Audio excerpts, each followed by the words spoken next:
Hello, everyone, and I hope you're having a wonderful day. Today, we're going to dive into a deeply emotional story, a journey through sickness, love, loneliness, and the quiet sacrifices inside a small countryside home.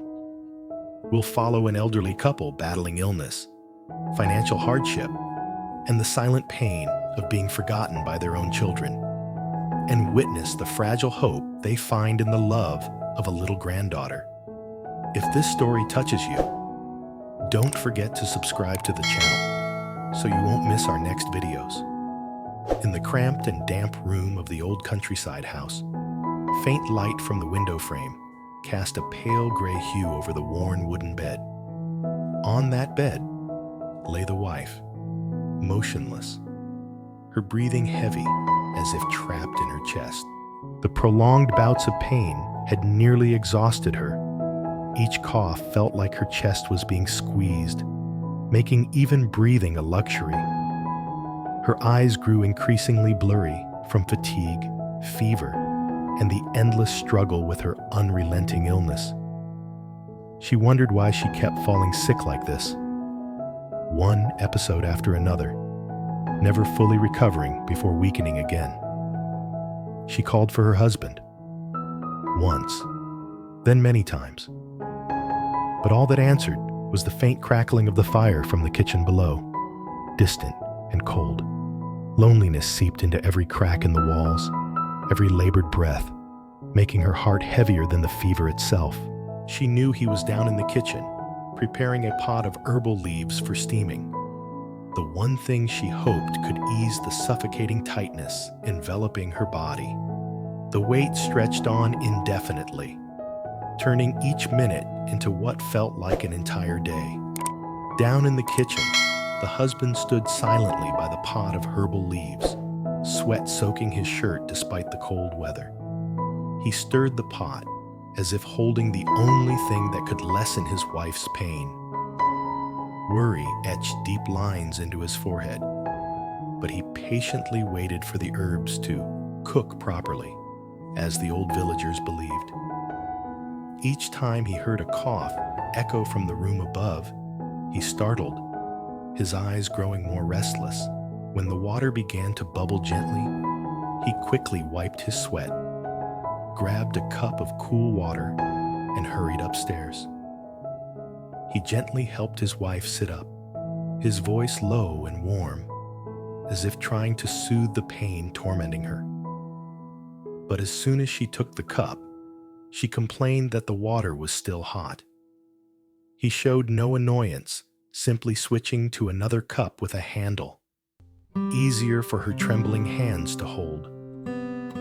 She drank the medicine in a daze, her eyelids heavy. As soon as she lay back down, her body felt completely drained of strength. The husband sat quietly by her side, gazing at her flushed face from the fever, listening to the occasional delirious words escaping her dry lips. He sat there all night, only occasionally getting up to wring out a cloth, change the water, then sitting back down to watch over her faint breaths. She stubbornly refused to go to the hospital. She feared the expense, feared burdening their children and grandchildren, feared the old couple having to scramble for money they didn't have.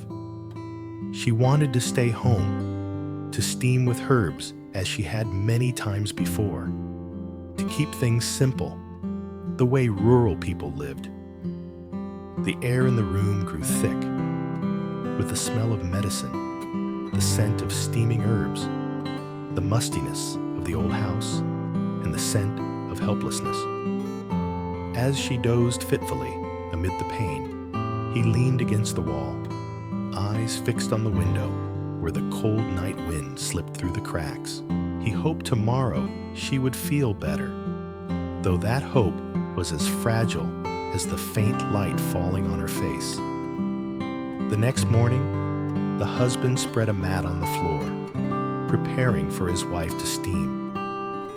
He mentioned the hospital again, but she firmly shook her head. Money remained their haunting worry, two elderly people, ill and living quietly in a small house without children to help.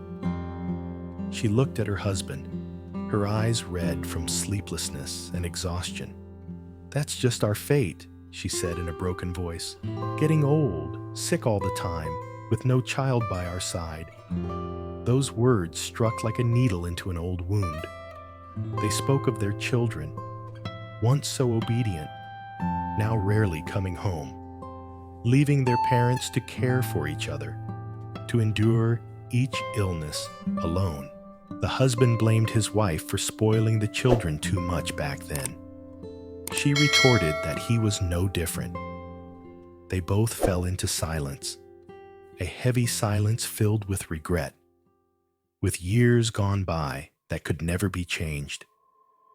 They realized that every time they mentioned the children, the atmosphere grew heavier, the illness worse, their hearts sinking a little more. She began steaming under the old blanket, the hot vapor making her breathe rapidly, but also easing things somewhat. Yet the sadness still pressed on her chest like a stone.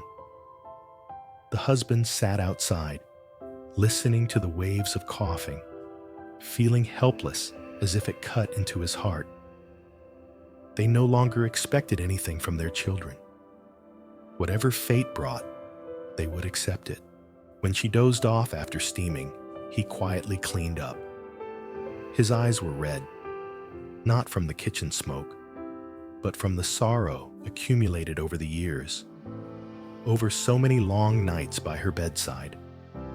Later, as she rested, her head clearer but her body still weak, she called for her husband again, but heard no response. Loneliness returned, swift, strong, and familiar. She thought of the days of difficult pregnancies and births, the years of sacrifice for her children, hoping they would be there when she grew old and frail. But reality was the complete opposite. Their two sons, each in their own direction, with no idea when they might return. When the husband entered from the garden, he heard those complaints. He didn't blame her. It only made his heart heavier. He knew life had been harsh to them, but hearing her say it still pained him. After a moment of silence, he decided, "I'll go to Huyen's house and ask if we can bring little Maya back for a few days. Having the granddaughter around would surely make her happier and help her recover faster." She said nothing, just staring into the space ahead. But in that silence was something, a tiny, fragile spark of light. The thought of seeing her granddaughter softened the loneliness a little. He prepared to leave, a bit of hope in his heart. Before heading out, he stopped in the yard, adjusted the baskets of drying pickled vegetables, and patted the dog Bibi's head as if to reassure himself. The house was so quiet that the wind whistling through the door cracks could be heard clearly, carrying a vague unease about the upcoming meeting. She lay alone in the room, her hand trembling slightly on the old blanket. She hoped her illness would ease if she could see her granddaughter, even knowing everything was as fragile as her own faltering breaths. On the village road, dappled with late afternoon sunlight, the husband walked slowly toward Huyen's house. His back was slightly hunched, both from age and an unnamed worry. In his heart was only one simple wish: to bring the granddaughter back so his wife would feel less alone. But he knew it wouldn't be as easy as words. When Huyen opened the door, her face brightened with politeness, but her eyes quickly dimmed. He noticed and pursed his lips slightly. The air between them was awkward, as if the past stood right there in the yard, and neither knew how to step around it. He gently asked about Maya, trying to keep his voice steady. "How has the child been? How's school going?" Huyen smiled and replied politely, "She's fine, still going to school regularly." Maya often mentions you both." Those words warmed his heart. He gathered his courage to say what he'd rehearsed the whole way. "Her grandmother is seriously ill. She's been sick for so long, always mentioning Maya's name. I want to ask to bring her back for a few days, not long, just so grandmother can see her and feel a bit happier." Huyen paused. Her smile turned hesitant. She asked softly, "Is grandmother very seriously ill?" He nodded, briefly describing her condition, avoiding exaggeration to spare Huyen alarm. But he couldn't hide the sadness in his eyes. After a moment, Huyen said, as if reassuring herself, "Well, maybe this weekend I'll bring Maya over to visit. She's still in school right now." He knew this was a gentle refusal, but he was old and anxious. He tried once more. "I can pick her up myself. Just a few days. Grandmother would be so happy." The atmosphere grew tense, like a string about to snap. Huyen looked down, her voice slower. "Let me think about it first, okay? I'm afraid Maya is still young. It's been so long, she might feel shy." That response silenced him. He understood she still had doubts, still a distance. He didn't blame her, but he couldn't hide his disappointment.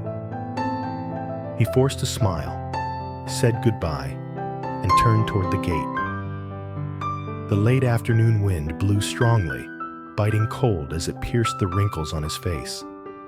The familiar village road suddenly felt longer, emptier. He walked slowly, the recent conversation weighing heavily on his shoulders. Behind the door, Huyen stood motionless, watching the old man's stooped back fade into the distance. A hard-to-describe feeling welled up in her: pity, fear, confusion. She didn't know what was right or wrong. She only knew her heart wasn't fully at peace with the old wounds. When he was out of sight, Huyen turned back into the yard. The sky shifted to the gray blue of late afternoon, with gusts of cool wind rustling through the rows of greens. The peaceful scene only made her heart more tangled. She recalled the old stories, the times grandmother had spoken harshly just because Maya was a girl, the family conflicts that had nearly severed ties between the two sides, the months she had raised her child alone, working and crying, with no one by her side. It all came rushing back like a murky stream, surging up and choking her. What if they keep Maya? That thought made Huyen's shoulders tremble slightly. Though she knew the grandfather wasn't like that, the past made her unable to trust easily. She bent down to tend the pickled vegetables, her hands working while her mind was in knots. Bibi ran around, wagging his tail, as if trying to make her smile. But Huyen's smile today was strangely forced. After a while, she whispered to herself, as if soothing her own heart, "Maybe they really just want Maya to visit, so grandmother can be happy? Or because she's really that sick?" She didn't know. And she had no one to ask right then. The loneliness of a mother who had weathered storms was evident. Even now, with Dee by her side, matters involving her child always brought back the primal fear of someone who had once faced the storm alone. Finally, she decided to wait for Dee to come home. She needed someone to share with, someone to help her sort it out, to know if she was being overly sensitive. Dusk fell completely as Dee returned from work. His clothes were still dusty from the fields, sweat not yet dry on his forehead. As soon as he entered the yard, he saw Huyen's pensive expression. "What's wrong, dear?" they asked immediately. Huyen recounted everything. The words, the looks from the grandfather when he came to ask to take Maya. Her voice trembled, breaking at times. Day listened silently, without interrupting or judging. When she finished, he gently replied, "Dear, things are different now. You have custody of Maya. The court gave it to you. The law is on your side. No one can keep her if you don't agree." Those words were like a calming medicine. Huyen sighed, her shoulders relaxing. Day continued. Grandmother might not have been kind before, but when people are sick, their thoughts change. After all, they are her grandparents.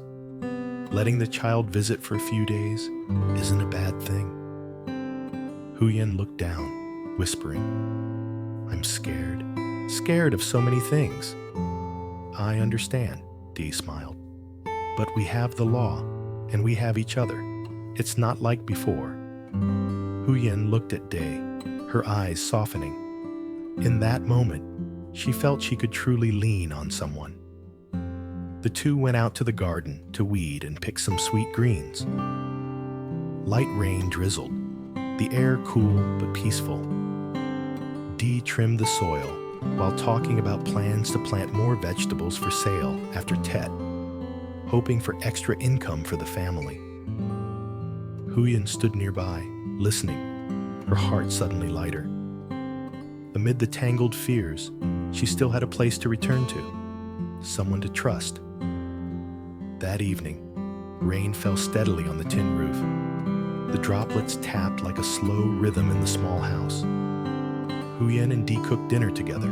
Dee sliced the greens thinly for stir-frying, while Huyen reheated the soup.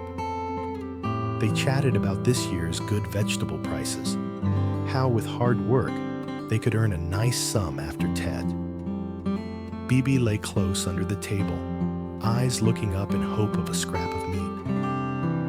The family atmosphere was so peaceful that Huyen felt a bit ashamed for worrying so much. But she knew a mother's fear for her child was something every mother carried.